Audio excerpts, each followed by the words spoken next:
अब मैं गांव आ चुका हूं लुधियाना शहर से अपने यूपी 50। देखिए गेहूं कटाई हो रहा है।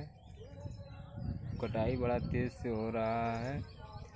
इस टाइम में घरों ये हमारे माचा है, मैं सोता हूँ। हमारा खेत है, इसमें सब्जी बोई जा रहा है। इस खेत में वहाँ देखो हमारा दुकान रोड पे है।